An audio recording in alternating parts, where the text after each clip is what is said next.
Hey guys, welcome back to Triple L Rustic Designs. In today's video, I'm going to be showing you how I do the sanding and polishing process on clear epoxy. This is the perfect project to do that, so hopefully by the end of this video, you'll know the process and you can try it on your own project. I know some of you are going to ask, so I'm going to take you back through the process of how we got to this point.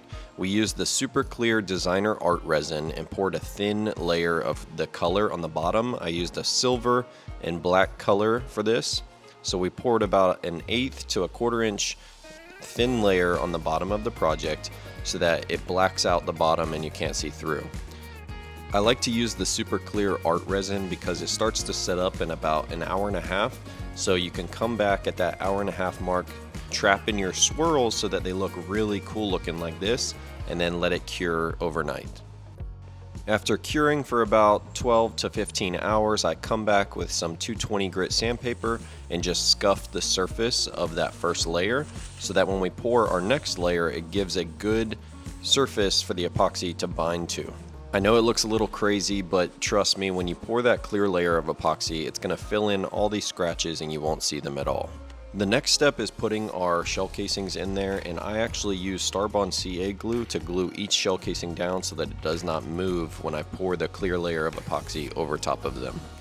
And since some of you are going to ask, yes, we do sometimes pre-fill our casings with epoxy. That is the best way to not have any bubbles, but these ones were not pre-filled. So what we do is we pour a very thin layer of clear just to the top of the bullet casings, and then that way when the bubbles do release, they immediately hit the surface of the epoxy and pop themselves. For the clear layer of epoxy, I like to use the SuperClear liquid glass. That's the deep pour 2 to 4 inch epoxy. I like to use it because it is so liquidy that it allows all the bubbles to escape and rise to the surface. It also takes about 2 days to get hard, so that gives you a very good slow cure time, and it's just better for the project overall. So after about 12 hours, when the epoxy is still tacky, we come in and we pour our final layer of clear over the whole project and then let it sit for about 5 days. So we often pour these coffee table size projects in these HDPE molds. There's many different companies out there making these HDPE molds, and I won't say where we got this one because I don't really want to associate with this company whatsoever anymore. But we often have problems getting our projects out of this specific brand's mold, and that's because there's just a simple flaw in the design. We would have loved to describe this flaw in detail to the manufacturer, but they do not take customer feedback very well at all.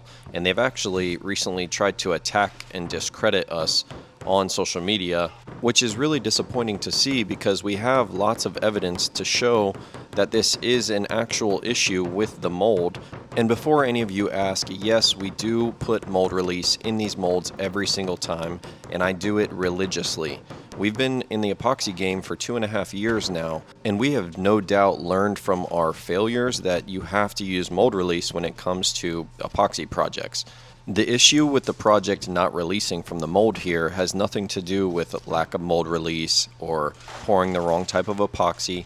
It's simply because the design in the mold is not done properly. We have this exact same style mold from the company Jeff Max Supply, who did make the molds properly, and we have never had an issue demolding. And that's because in the corner of the molds where the side meets the bottom, Jeff Max Supply actually welded the sides to the bottom, whereas this company did not. They ran the heat gun down the sides, but they didn't weld it, so there's a crack there between the sides and the bottom where the epoxy gets stuck every single time.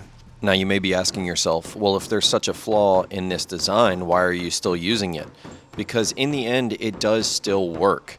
You can either apply some silicone to that crack in the bottom of the mold, and that helps, or you can just beat it out for the next 15 to 20 minutes, and sooner or later it will release. It just doesn't release as well as other companies. So if this company continues to try and attack us on social media, I will be happy to go into further detail showing close-up videos of this problem in the mold. But honestly, I don't want to give this company the time of the day or associate with them whatsoever. And honestly, I'm not into all the drama.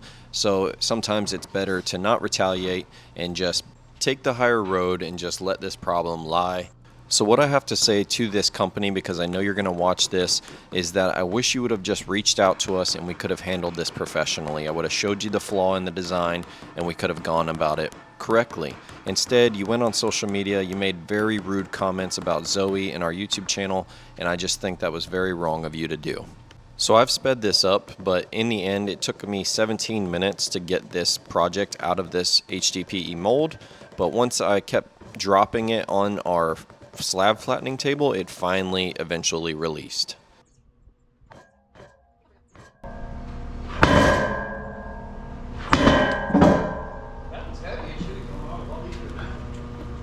So that took quite a while and my arms are pretty sore, but we finally have the project released from the mold. So now we're going to get the project set up on our slab flattening machine. This is the Wood-Mizer Slab Mizer, and this is how we flatten all of our slabs and epoxy projects at our shop. So as you can see, I've got the wood sticking up about an 1/8 inch above the epoxy, and the epoxy is crystal clear right now, but that's all about to change when I flatten it down. We probably won't be able to see through the epoxy at all here in a second.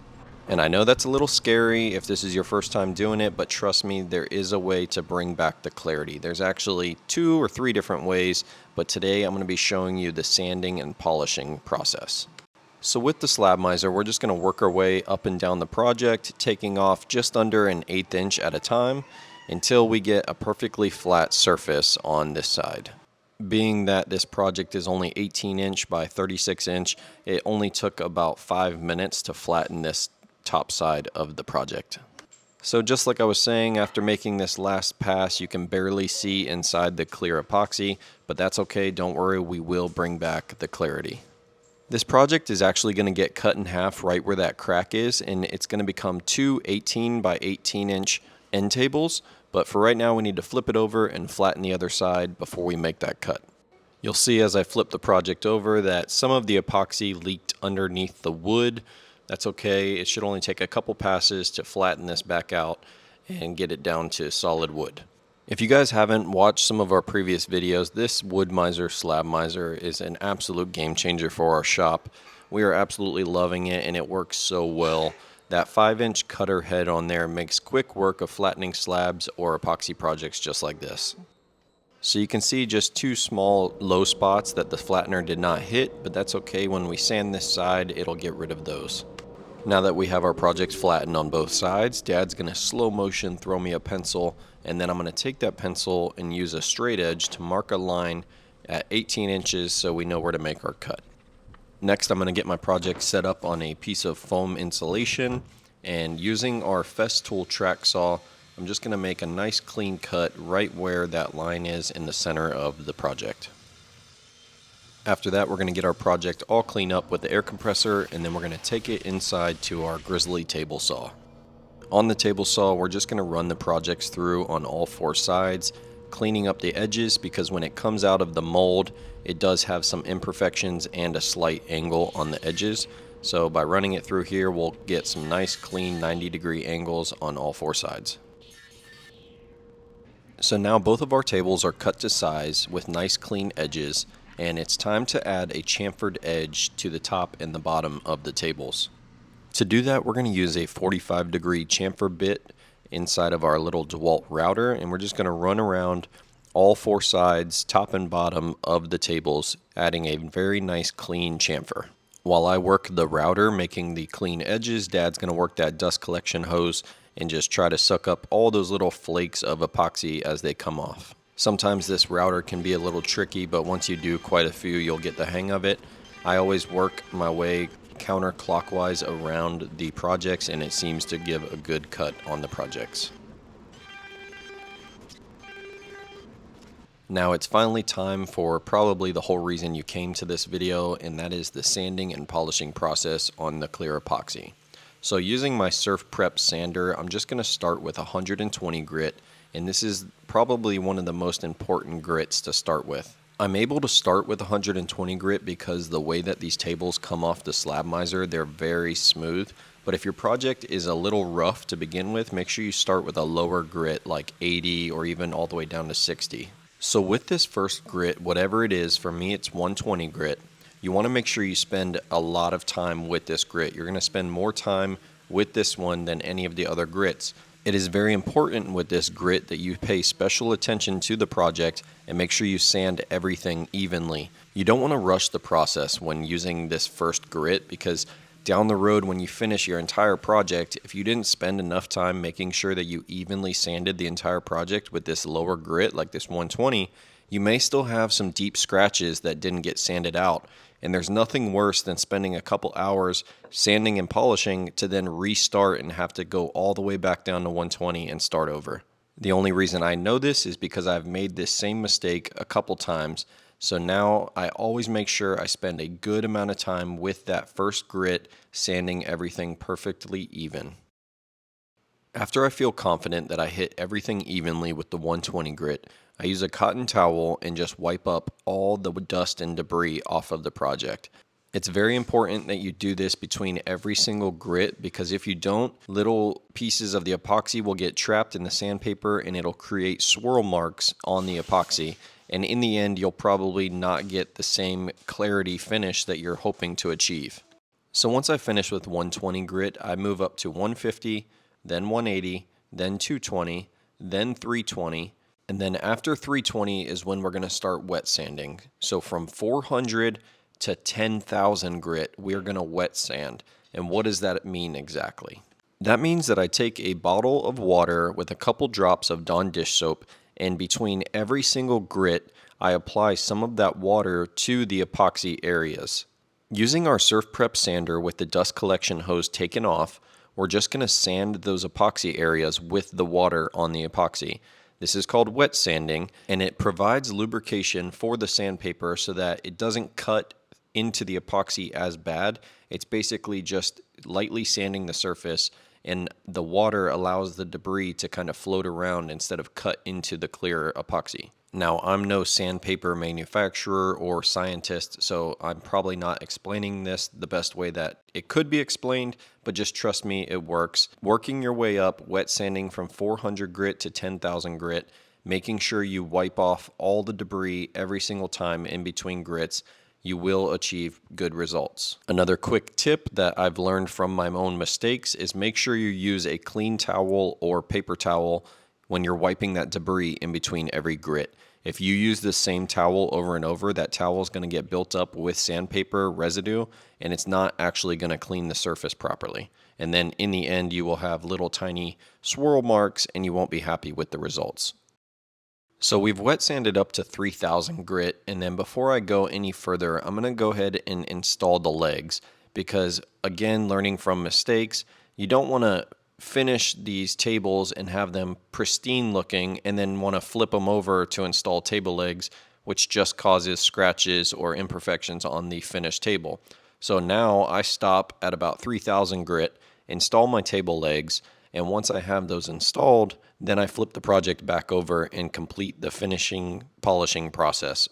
I'm not going to go in depth on how to install table legs. I have other videos on my channel that show an in-depth video on installing the table legs. So these legs I bought from Amazon. They're end table height, and they just have holes already installed, and you just screw them into the bottom of the table. One quick tip that I can give you is when you're getting table legs, try to get the ones that have adjustable feet. These ones do not, but it is really nice having legs with adjustable feet because all floors are not even, and it's nice to have that ability to adjust the legs to match the floor. Now that we have our legs installed, we can finish the sanding and then move on to the polishing process. So from here, I'm starting with 3,000 grit and I'm working my way up to 10,000 grit. This goes pretty fast. You just need to squirt water every single time, lightly sand with each grit, and then make sure you're wiping down the project completely in between grits so that there's no residue left on the project. If you've been paying attention to the tables, you've seen that every time I wipe it down and move up to the next grit, the clear epoxy gets a little bit more and more clear. Once we get to the 10,000 grit, it's going to be pretty clear, but it's not going to be crystal clear. That's when we're going to move on to the polishing process, and that's going to bring out that really nice clarity. So for the polishing process, I'm going to use my DeWalt polisher, and I'm using this buffing compound from 3M. I have links to all the sandpapers, the buffer, the polishing compound, everything that I'm using in this video. I have links below this video. So if you're interested in purchasing some, you can just head down to the description below the video and you can find all the links to all the products. For the polishing process, I just add a couple drops of that 3M polishing compound to just the epoxy areas and then lightly polish back and forth across the epoxy, and you'll see it really brings out the clarity. Polishing that clear epoxy like this is going to make it almost crystal clear, but there's still one more step that's going to bring out the clarity even more, and that's applying the finishing product. Now you can use whatever finishing product you want, but in this video I'm using Rubio Monocoat. To apply it, I'm using a gray 3M Scotch-Brite pad, and I'm just applying it to all the bottom of the table. But then for the top of the table, I'm only using that gray pad to apply it to the wood areas, and then I'm going to use my hand to apply it to all the clear epoxy areas. Even though those gray pads from 3M say that they don't scratch the surface, it will put scratches on your clear epoxy. So just use your hand, rub that Rubio Monocoat all over the project, and then you're going to wipe off the excess when you're done. It's probably not a bad idea to use gloves when using your hand to apply the Rubio to the project, but as you can see, both of our tables are completely coated in that Rubio Monocoat. We let it sit for about 10 minutes and then we come back with a microfiber towel and we wipe off all the excess Rubio Monocoat. With Rubio Monocoat, a little bit goes a long way, and I actually mixed up 1 ounce for these 2 tables and it was way too much. So make sure when you're mixing some up, use it lightly because it is expensive and you don't want to waste it. After letting the Rubio sit for 10 minutes, I immediately start wiping it off with that microfiber towel, and as you can see, the project just looks so good already. The clear epoxy is crystal clear and the wood got a little bit of color after applying that Rubio. So it looks really good, and we're just going to use the microfiber towel to clean up all the excess, and then we're going to let these sit for 24 hours minimum so that Rubio can cure and create a really good finishing product. After we've wiped off all the excess Rubio, I'm just going to take a paper towel with some denatured alcohol and wipe off all my fingerprints or any of the polishing compound off these metal legs, and then we're going to take them into the store and let them sit and cure overnight. So here's the finished tables, and I would love to hear what you guys think in the comment section down below. If you have any tips or tricks for me to try out, I'd be more than happy to hear them, but I think this turned out pretty good. The more and more I do these clear epoxy projects, I feel like I'm getting better and better because I'm learning from my mistakes. Once again, just to recap, we sanded up to 320 grit with dry sandpaper, and then starting with 400 grit all the way to 10,000 grit, we wet sanded using water with a couple drops of Dawn dish soap, and then after we reached 10,000 grit, we used a polisher, and using the 3M polishing compound, we polished the projects and then added Rubio Monocoat to finish them. I hope you guys enjoyed this video. Like I said, let me know in the comment section down below what you think of these tables and how they turned out. Also, once again, if you're interested in any of the products that I used in this video, they will be in a link in the description below. Don't forget to like this video and subscribe to the channel for more future videos. We appreciate you guys, and we will see you on the next one.